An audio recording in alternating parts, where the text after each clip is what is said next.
All right, folks, I'm providing a little bit of additional content today for people.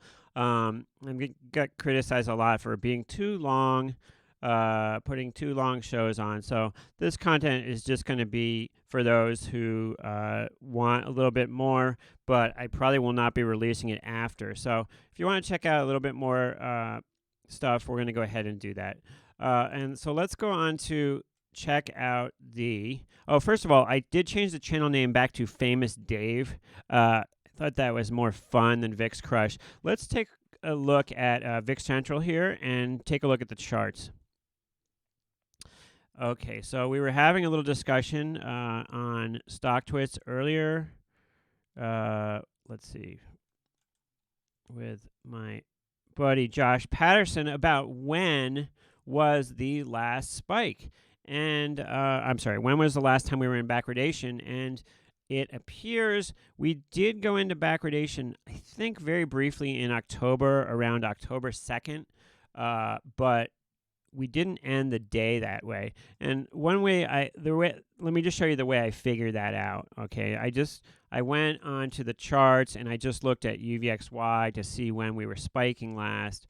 So if I look on here, I could see that, okay, well, it looks like the last time we had a little blip was in October 2nd. If we back this out even further here. Okay, so I was looking back and I could see October, we had this little blip here. And then I saw August, we had a blip there. And so then I went on to my VIX Central, and VIX Central has a historical charts here. And it's not the smoothest thing in the world to pull up, but if you go down to the date, you can set a date. And so we looked at October of last year. October 2nd was when we had that little pop. So if we get prices, we can see October 2nd on the close, although obviously we were in some sort of spike because of the way the curve is. You can see the first 2 months are in contango still. It's still an upwardly sloping curve. Now, I'm not sure exactly where the actual spot was, but we were, as of the close, we were in just very slight contango in October. However, if we do go back to a little bit farther to August, this would be the last time we were actually in backwardation, I believe, is this.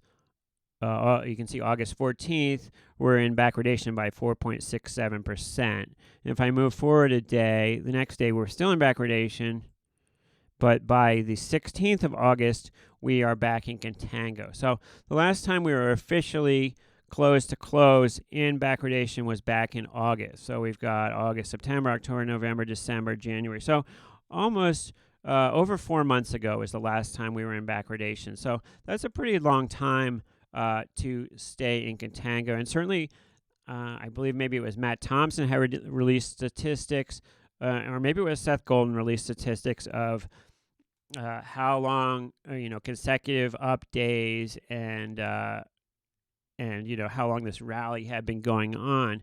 And it was a pretty impressive down move for volatility products here.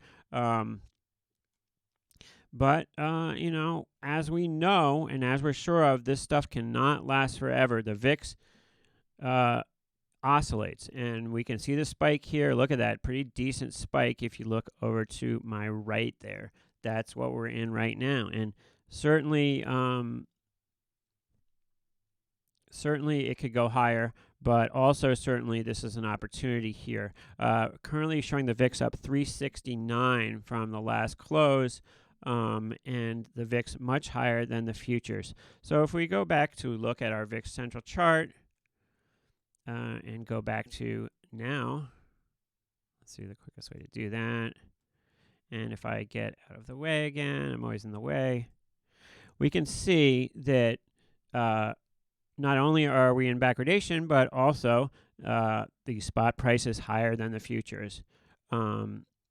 And really noticeable is, of course, this October volatility being way higher than the other stuff. However, I wouldn't pay too much attention to that right now because that is not included in any of the stuff we're trading right now, and taking advantage of that trading-wise, well, I might devote a special episode to some of that, but for the moment, don't worry about that October thing. But we can see the VIX. Now, when we're in backwardation, everything happens the opposite of what was happening before. So now the futures are getting pulled up towards the spot price. Now this stuff is leaking upward. Now, the reason we don't say get long here is because although the pressure is making the futures leak upward, a collapse of this spike would have a much more extreme impact on price levels for these products than this melting upward. So let me just repeat that again because it's important. The reason we don't get long volatility products in a spike, you might think intuitively, oh, well, we're in backwardation, so there's edge to get long these things. And that's true in a vacuum. If we knew that we were going to be in backwardation for a period of time, then it would make sense to get long these products because they are kind of leaking upwards. There's pressure. It's like gravity. It's like we're upside down. There's gravity pulling us toward the ceiling here. There's pressure on these futures to move up towards spot right now. However, there's a much bigger thing going on here. And the bigger thing going on is as soon as we stop moving lower in the markets, the spot price is going to come crashing back down again. So it generally doesn't make sense to get long these products during backwardation. If you're a trader and you are going to short-term buy a VIX or a volatility product and you're planning on trading it out of it like that day, then, by all means, go to it. And let me just say, I never said this, but I want to. Congratulations to those of you who were long volatility coming into this event. I love seeing people make money, and I love seeing people being able to trade things both ways. And it's the same in the regular equities market. You should be able to trade stuff to the short side or to the long side equally well. Many people are not versatile in that way, and certainly when I speak for myself, I generally, when I'm trading volatility products, I'm either no position or I'm short them. Right now, I'm no position, but there are those of you who, although it's hard to catch the timing to get long these things at the right time, there are those of you out there who are good at that. And if that's what you're good at, then by all means, focus in on what you're good at. The beauty of trading in trading financial products is that you only have to be good at one small thing and be an expert in one small thing to be profitable and to make money in this business. Now, I can't tell you what your special skill is. That's something that you're going to have to find out for yourself by trial and error in trading. But I know that some people are good at getting along this stuff at the right time and riding it up. Now, certainly it's exciting, and obviously there's money to be made by buying UVXY at the right price. Also, there's no real penalty at this moment for getting long this stuff over time. By that I mean, it's not like we're in steep contango and this stuff is melting before our eyes. Everything's pretty flat. And if we look out in the curve, it looks pretty flat all the way out right now, right? When we see a flat curve like this, that means that we are really statistically in the average price for volatility in the VIX. So if you look at the long-term average of the VIX, it's right around here. That's reflected in this curve being very, very flat here. So there's that. Let's go into check out the chat for a second. We'll say hi to people. Hi out there in the chat. And yeah. So let's see what else is going on. We'll look at our Tesla here. So Tesla's down, what, $24?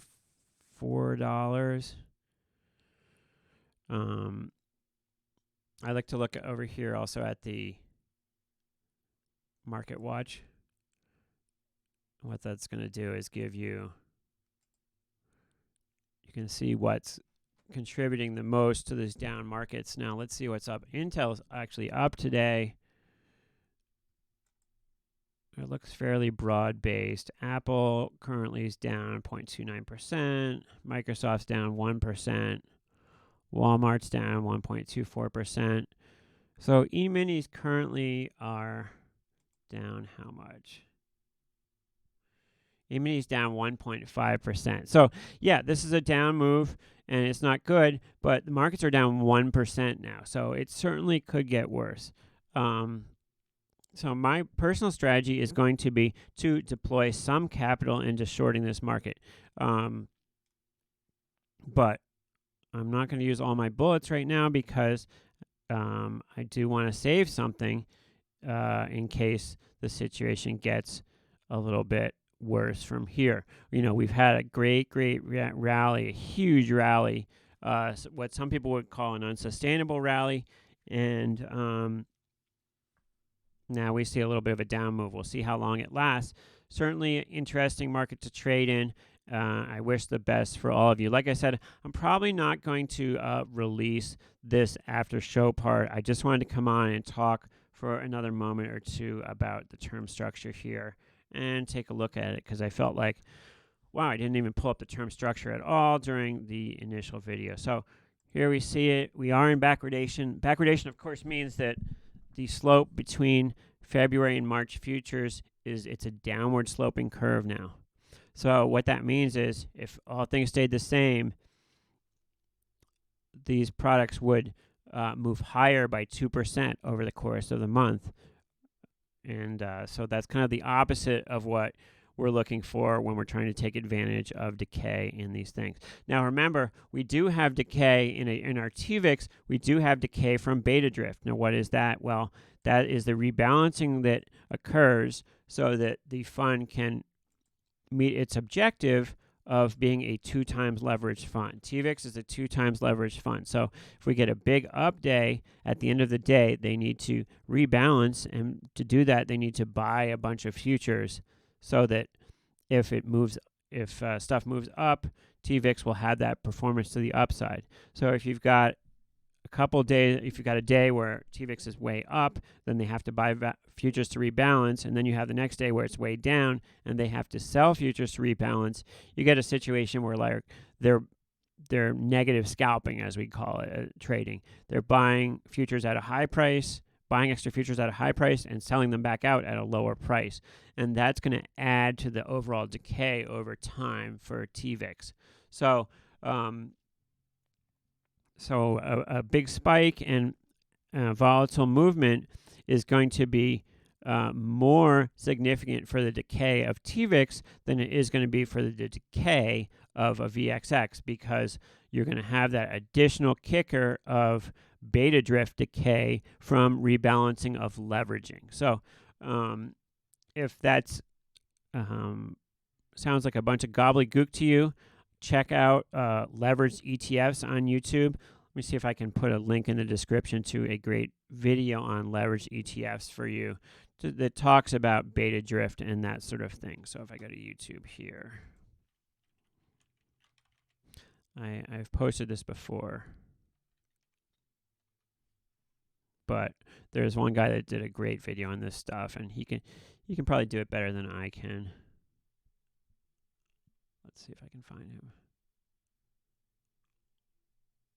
Here we go. I think it's this one, system. Here we go. Those returns. Well, what he does is he takes our... So check out this video here. I'll leave a link in the description for this if you want to learn more about beta decay in TVIX.